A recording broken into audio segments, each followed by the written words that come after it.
प्रभु यीशु ख्रीस्त में मेरे प्यारे भाइयों और बहनों, आज फिर पिता परमेश्वर ने हम सबको एक साथ एक परिवारजन के रूप में इस प्रार्थना सभा में एकत्रित किया है।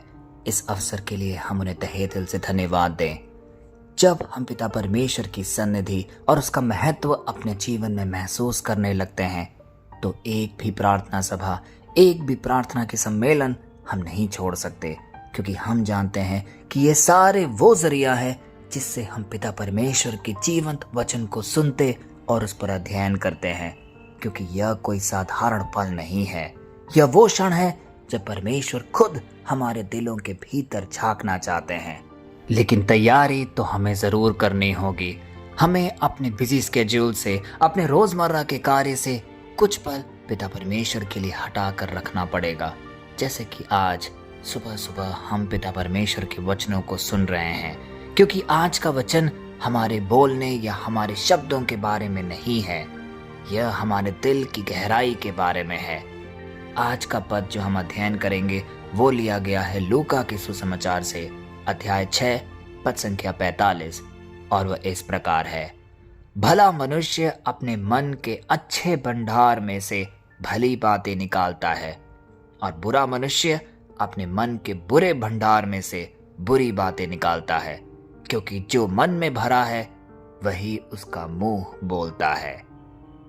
प्यारे भाई और बहनों, यदि हम इसके कुछ पिछले पदों पर हम नजर डालें, जैसे कि लूका अध्याय 6 पद संख्या 44, वह हमें कहता है, क्योंकि हर पेड़ अपने फल से पहचाना जाता है।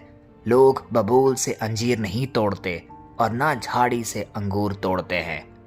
यीशु यहाँ एक बहुत ही गहरी बात हमें समझाने की कोशिश कर रहे हैं कि हर पेड़ अपने फल से जाना जाता है। यानी तुम जो बाहर दिखाते हो वही तुम्हारे भीतर भी है, और वही निश्चय करेगा कि तुम्हारा परिणाम किस प्रकार होना है। अगर जड़ें जहरीली हो तो फल मीठा नहीं हो सकता। अगर दिल की मिट्टी में ईर्ष्या, गुस्सा, कटुता बोई गई हो तो हमारे शब्द भी वैसे ही होंगे, तीखे, चुभने वाले, दुख पहुंचाने वाले। जरा सोचिए, हम दिन भर में कितनी ही बातें करते होंगे, परिवार से, दोस्तों से, कामकाजी लोगों से, और कभी कभी परमेश्वर से भी। लेकिन क्या कभी हमने यह सोचा है कि हमारे शब्द हमारे दिल की खिड़की है? जो अंदर है वही बाहर आता है। अगर मन में शांति हो तो शब्दों में दया जरूर दिखेगी, और अगर मन में असंतोष हो तो जुबान पर शिकायत हमेशा रहेगी। यीशु हमें आज के पद से यह सिखाना चाह रहे हैं कि समस्या हमारे शब्दों में नहीं है, बल्कि हमारे दिल के स्रोत में है। अपने आप को हमें पूछना होगा कि मेरे दिल का खजाना कैसा है? क्या इसमें परमेश्वर की उपस्थिति, उसका प्रेम है, या दुनियादारी और कड़वाहट बातें? इस बात का आकलन हमें आज जरूर करना होगा, क्योंकि यीशु हमें कहते हैं, जो मन में भरा है वही मुंह बोलता है। कई बार हम यह कहते होंगे कि मैं तो बस गुस्से में कह गया, मेरा दिल ऐसा नहीं है, यह मैं जल्दबाजी में कह गया। लेकिन प्रभु आज हमें समझाते हैं, वो तेरे मन में था तभी निकला। अगर दिल में भरा हुआ कोई चीज बाहर निकलता है तो वह हमारे अंतरतम को दर्शाता है। अगर दिल भरा हुआ होता क्षमा से तो गुस्सा कभी नहीं निकलती। अगर मन में प्रेम भरा होता तो कभी भी कटुता या कठोर शब्द नहीं निकल सकते। यह सब निर्धारित करता है कि हम अपने अंतरतम में क्या भर कर रखते हैं।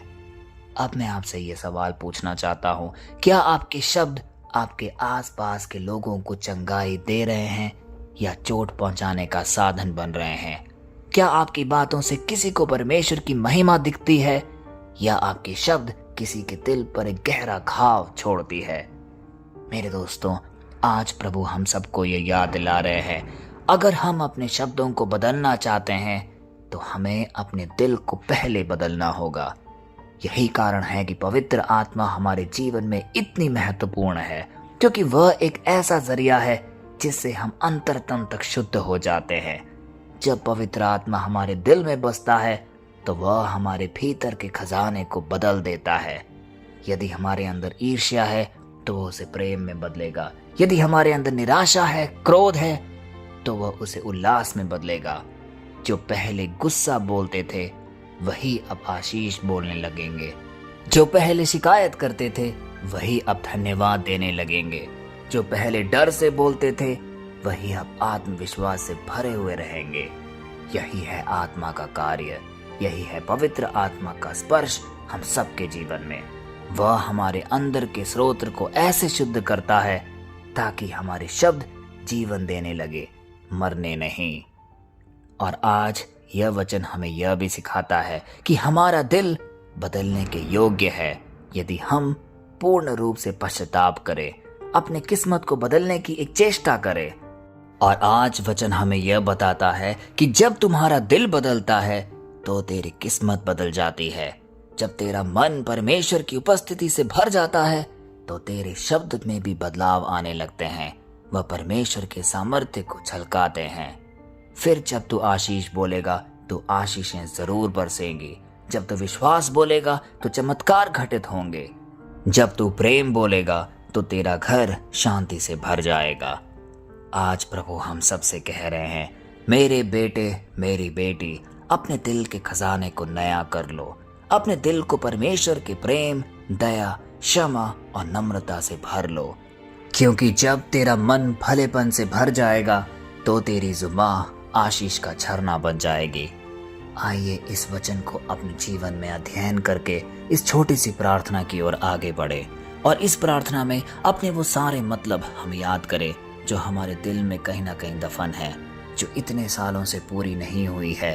यदि हमारे परिवारजन में कोई बीमार है, कोई आश्वस्त है, कोई निराश है, उनको भी आज इसी वक्त हम याद करें, क्योंकि इस प्रार्थना सभा के माध्यम से पिता परमेश्वर हम सबको स्पर्श करेगा। क्योंकि हम वो जनता हैं, वो प्रियजन हैं जो प्रतिदिन पिता परमेश्वर के वचनों का अध्ययन कर रहे हैं। वो हमें खाली नहीं लौटाएगा, वो हमारे जीवन में जरूर हस्तक्षेप करेगा। आइए इस प्रार्थना को बोलें। हे स्वर्गीय पिता, आज हम तेरे सामने आते हैं जैसे हम हैं, टूटी हुई सोच के साथ, गुस्से के साथ, दर्द के साथ। लेकिन हे प्रभु, हम तुझसे आज बस एक ही बात मांगते हैं, हमारे दिल को छू और बदल दे, हमारे भीतर के खजाने को शुद्ध कर दे। तेरे पवित्र आत्मा से हमें भर दे ताकि हमारे शब्द जीवनदायी बने, ना कि दर्द के कारण। हे प्रभु, आज हर व्यक्ति जो इस वचन को सुन रहा है उसके दिल को छू ले। जो टूटे हैं उन्हें उठा ले, जो निराश है उन्हें आशा प्रदान कर, जो बीमार हैं आज आपकी चंगाई भरे हाथ उन्हें स्पर्श करे, जो खोए हुए हैं उन्हें तेरे प्रेम में वापस बुला ले। हे पवित्र आत्मा, आज हमारे भीतर चला, हमारे विचारों को नया कर, हमारे मन को नया बना। तेरे प्रेम की आग हमारे अंदर जलने दे ताकि हमारे शब्दों में तेरी ही महिमा झलके। हे प्रभु, हम जानते हैं कि जब तू हमारे भीतर बसता है तो कोई भी नकारात्मकता, कोई भी शैतानी ताकत हमारे आसपास भी भटक नहीं सकती, क्योंकि तेरा नाम में ही इतनी सामर्थ्य है कि वो हर बुरी आत्माओं को, हर बुरी ताकतों को हमारे जीवन से दूर फेंक देती है। हम तेरे वचन पर विश्वास करते हैं। हे प्रभु, हम तेरा धन्यवाद करते हैं आज कि तूने हमें एक सुंदर वचन दिया जिससे कि हमारा जीवन रूपांतरित हो रहा है। आज जब हम इस दिन का आरंभ करने जा रहे हैं, आपकी शक्ति, आपकी उपस्थिति आज के पूरे दिन में हो, ताकि जब हम रात को सोए आपको हम धन्यवादी स्वरूप से आपके सामने प्रस्तुत हो और दिन भर के कार्यों के लिए दंडवत रूप से आपको हम धन्यवाद करें। हे पिता, ये सारी प्रार्थनाएं, ये सारे निवेदन हम आपके सामर्थी नाम पे रखते हैं, पिता, पुत्र और पवित्र आत्मा के नाम पर, आमीन। प्रभु यीशु ख्रीस्त में मेरे प्यारे भाइयों और बहनों, आज के वचन ने हमें कितने ही सुंदर रूप से जीवन का एक नया पाठ पढ़ाया है। हमें यह याद रखना होगा कि जो हमारे मन में है वही हमारी जुबान बोलेगी। तो क्यों ना आज हम अपने मन को परमेश्वर से कनेक्ट करें, उनके साथ एक स्वर में जोड़े, जिससे कि उनकी बातें, उनके वचन ही हमारे जीवन में विद्यमान रहे, ताकि हम जो भी बोले दया से बोले, आशीष से बोले। और देखिएगा, हमारा जीवन पिता परमेश्वर के अद्भुत कामों की गवाही बन जाएगा, क्योंकि यह है उसका वादा, यह है उसकी प्रतिज्ञा हम सबके लिए। आइए इस वचन को कई लोगों तक हम बांटें क्योंकि इस आशीर्वादी वचन को कई लोगों के जीवन में जाना अनिवार्य है, जिससे कि उनका जीवन भी परिवर्तित हो, उनके जीवन में भी एक नया उजाला आए। कल फिर हम मिलते हैं, तब तक के लिए पिता परमेश्वर की असीम दया, कृपा और क्षमा में आपको और आपके सारे निवेदनों को, आपके सारे परिवारजनों को हम समर्पित करते हैं। आमीन।